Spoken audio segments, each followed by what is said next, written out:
pembukaan. Jadi baik Bapak Mama serta anak-anak semua, kita akan masuk dalam kegiatan kita hari ini, yaitu dengan sebuah topik, yaitu refleksi pengasuhan anak usia dini. Sekali lagi, refleksi pengasuhan anak usia dini.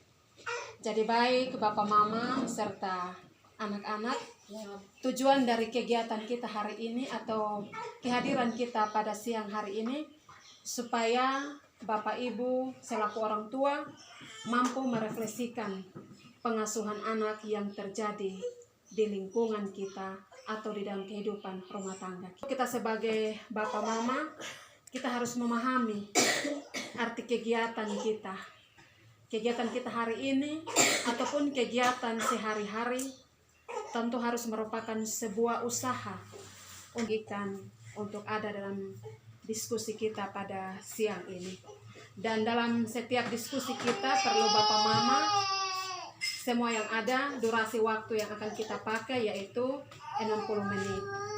Jadi kita pakai waktu 60 menit sebaik mungkin untuk kita bisa memahami akan setiap kehidupan kita sebagai orang tua dengan refleksi pengasuhan anak usia dini. Jadi baik Bapak Mama serta anak-anak yang ada, kita akan masuk di dalam kegiatan inti, dan kegiatan inti ini sendiri akan dibawakan oleh Ibu Yasinta Sirkose. Waktu dan kesempatan banyak pemahaman yang berbeda-beda ya.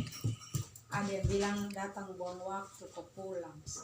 Ya kan, apalagi kalau sampai mengeluarkan uang ojek. Jadi beta mau bilang bahwa ini kegiatan ini sangat penting, dan ini adalah salah satu kegiatan yang dilakukan oleh Cita Madani untuk mendukung kita sebagai orang tua di dalam pengasuhan anak-anak kita.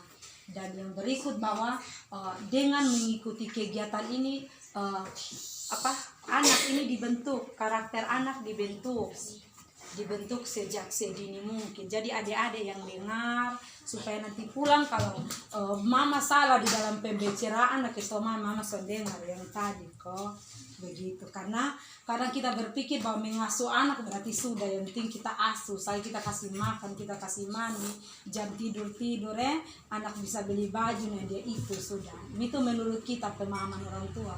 Tapi ternyata ada sekali banyak hal yang harus kita penuhi di saat kita mengasuh anak. Jadi dulu kita pun kegiatan itu dia pun nama KBK, kelompok bermain keluar. Dia pernah ada di sini kegiatan kita pakai ada permainan. Tetapi sekarang dia ganti dengan pengasuhan responsif. Jadi hari ini dengan kita merefleksi kembali pengasuhan anak usia dini. Jadi sebenarnya ini dia untuk anak yang 0 sampai 3 tahun, tapi tidak menutup kemungkinan untuk adik-adik yang ada sekarang sampai dengan usia SD sekarang. Jadi kegiatan yang kita lakukan ini merupakan salah satu cara bagaimana kita sebagai orang tua memenuhi kebutuhan dasar anak. Jadi kebutuhan dasar itu mencakup cara-cara untuk mengasuh anak, ada gizi dan kesehatan, ada perlindungan anak, terus ada yang namanya lingkungan yang aman bagi anak. Jadi di sini pengasuhan responsif sendiri itu adalah keterampilan dan tanggung jawab orang tua dalam mendidik dan merawat anak yang tanggap terhadap pemenuhan kebutuhan dasar anak usia dini. Jadi cara-cara mengasuh yang benar, cara-cara kalau selama ini yang kita tahu bilang kasih makan, kasih mandi, habis selesai, tidak. Ada sekali banyak hal yang hari ini kita mau belajar di sini, bagaimana cara kita mengasuh anak yang sebenarnya. Jadi saya mau mengajak mama, bapak, semua, coba kita kembali, kita refleksi. Ini hari kita diskusi, soal ada bermain, jadi nanti sebentar sah. Jadi kita refleksi kembali, kira-kira mama dong coba ingat kembali semasa mama dong mengandung sampai dengan melahirkan anak. Dan di saat membesarkan anak, tentu sebagai orang tua kita ada yang namanya punya cita-cita dan masa depan. Jadi adik-adik yang duduk di sini sudah ada cita-cita kok belum? Sudah. Sudah. Berarti di itu cita-cita suka tahu di papa mama kok sonde? Belum. Belum. Harus kasih tahu di mama. Jadi anak ini dia punya hak untuk berbicara dan menentukan. Ingat, kita melahirkan anak, kita membesarkan, tetapi ingat bahwa anak dia punya hak untuk menyatakan pendapat. Jadi kita jangan sampai kita orang tua ini kadang san boleh harus ikut mama, lu harus jadi ini, lu harus ini. Akhirnya kita lihat banyak kejadian di luar sana, mama mau di bidan, anak mau dihukum. Mama masuk di bidan, dia kuliah 2 tahun, anak keluar buang, tahu sana ada hasil. Jadi kalau ada cita-cita, ada harapan, kita omong dengan anak, lu mau jadi apa? Jadi kayak contoh adik bilang, mak beta mau jadi astronot. Baru mak bilang, jangan deh astronot itu di sini belum begini-begini. Kita bisa rembu. Tapi kayak mau jadi ibu guru, saya mau jadi ibu guru. Iya harus jadi ibu guru. Ibu guru itu pekerjaan yang mulia, Terus Nona mau jadi apa? Harus ada cita-cita. Kalau kita ada cita-cita berarti kita ada kemauan untuk bangkit. Jadi mama juga semangat. Ini dia punya cita-cita menjadi bidan. Berarti bapak kerja berat, harus kerja.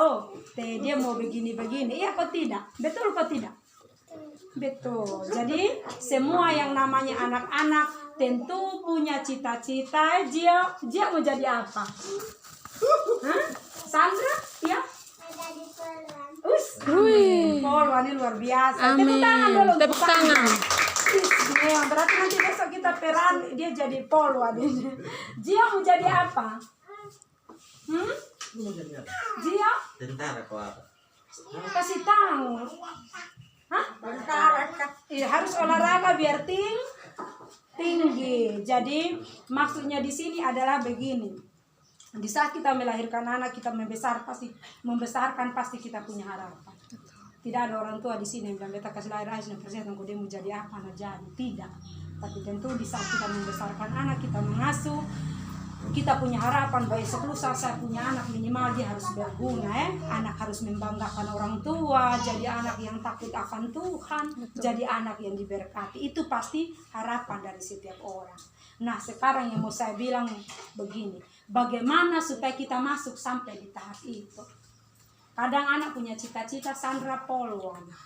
Tapi kalau bapak tiap hari tidur malas, Sandra bisa polwan? Tidak. Tidak bisa.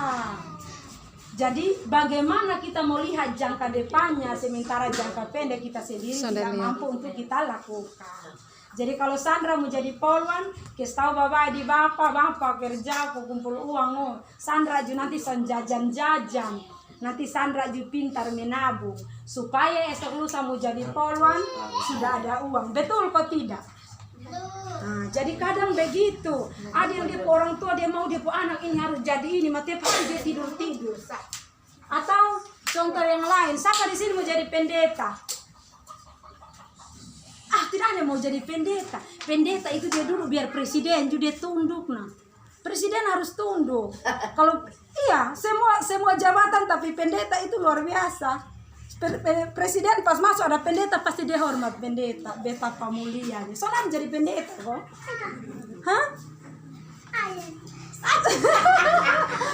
Nah, begitu. Jadi contoh itu Bapak Mama maksudnya bahwa kita punya cita-cita anak menjadi hamba Tuhan, jadi pendeta. Tiap hari mama di dalam rumah jadikan kebun binatang. Siapa di rumah tukang maki? Siapa yang tukang maki di sini? Bertobat. Di dalam rumah siapa yang tukang maki? Jujur, tidak apa-apa. Tuhan Yesus senang dengan anak kecil karena dia jujur. Tapi setelah mengakui pulang bertobat, tidak boleh lagi tidak boleh. Nah, jadi Bapak Mama di sini beta bang bilang bahwa cara pengasuhan yang sebenarnya itu kembali di kita orang tua. Tadi dalam doa dengar bahwa mampukan kami untuk menjadi teladan. Ingat, yang mama dong ucap, yang mama dong doakan, lakukan. Kemana kita mau jadi teladan? Tiap hari dalam rumah kita hamil dong 9 bulan, melahirkan, capek-capek besarkan. Tiba dong tak salah sebab nama bagus kita ganti dengan berlebil di kandang dong.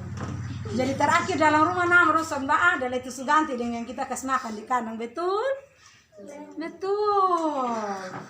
Jadi kalau mama makin, bilang mama ingat tuh, mam susah-susah kesebesar kami subaptis nama bagus-bagus, mama kasih nama ini panjang 5 meter. Tiba mama marah, mamanya kasih keluar 4 huruf. Jadi begitu kita mampu untuk menjadi teladan, hal sederhana. Dan beta mau bilang di sini bahwa 90% anak dia lebih sering dengan orang tua, dalam hal ini ibu. Jadi kita ibu sangat berperan aktif. Jadi kalau kita mau, contoh kita di Sabian, kita punya cita-cita, kita punya harapan, lusa dia harus pendeta. Karena mau pendeta tiap hari dalam rumah bamak kisah hari-hari bakalai. Ini anak ini kita mau pendeta bagaimana? Jadi jangka pendeknya kita tidak bisa penuhi, bagaimana kita mau menuju ke jangka panjang. Jadi bagaimana supaya kita sampai di jangka panjang, berarti hal-hal kecil sederhana yang harus kita lakukan untuk kita mendukung kita punya anak-anak sampai ke hal tersebut adalah di dalam kehidupan setiap hari. Jadi anak usia dini sangat penting. Pembentukan karakter anak sangat penting. Jadi ada orang di luar sana, kalau beta pernah ada ikut kegiatan, kaget orang gas motor lewat dari sana, beta ingat kami pun bapak PAUD provinsi. Dia langsung bilang susu mama kurang. Dia hanya bilang begitu. Jadi setelah itu dia jelaskan bahwa kenapa. Ternyata ini anak mungkin dia bilang pengaruh ASI itu penting. Kita orang tua zaman sekarang beli susu kita bangga. Ya toh, bepo anak minum susu Denko. Bepo anak minum susu Cilmil. Kita bangga. Kita tidak tahu bahwa sebenarnya kita sedang merusak. Anak itu dia butuh ASI minimal 2 tahun. 2 tahun itu tidak boleh. Jadi harus berjalan. Sementara ke susu anak tiba-tiba kita tarik saja beberapa saraf, dia otak putus. Itu anak terganggu. Jadi proses perkembangan, pembentukan anak itu dia sangat penting mulai dari dalam rahim. Di dalam kandungan juga mama suka marah-marah keluar, nanti ini anak juga begitu. Tapi tiap hari mamanya menyanyi dengar lagu-lagu rohani, berarti anak keluar juga gitu. Jason Sarah berasa yang sekarang suka TikTok, mama suka dulu ambil suka TikTok, kok bagaimana ya begitu. Jadi teladan. Kita sebagai ibu, kita harus jadi teladan, kita harus jadi contoh untuk anak-anak. Jadi jangan sampai anak di sekolah Sandra, anak di sekolah mama ngirumpi di tetangga. Hanya bilang, taruh tas, Ada kejadian, ada orang tua yang pitanya setelah terjadi susah minggu. Ibu bepo anak kencing tadi pagi sakit, terus tahu bilang kencing dengan kawan korek dengan lidi. Ini makanya pelajaran untuk kita orang tua. Saat anak pergi di sekolah pulang kita harus tanya, sambut dia mau dari sana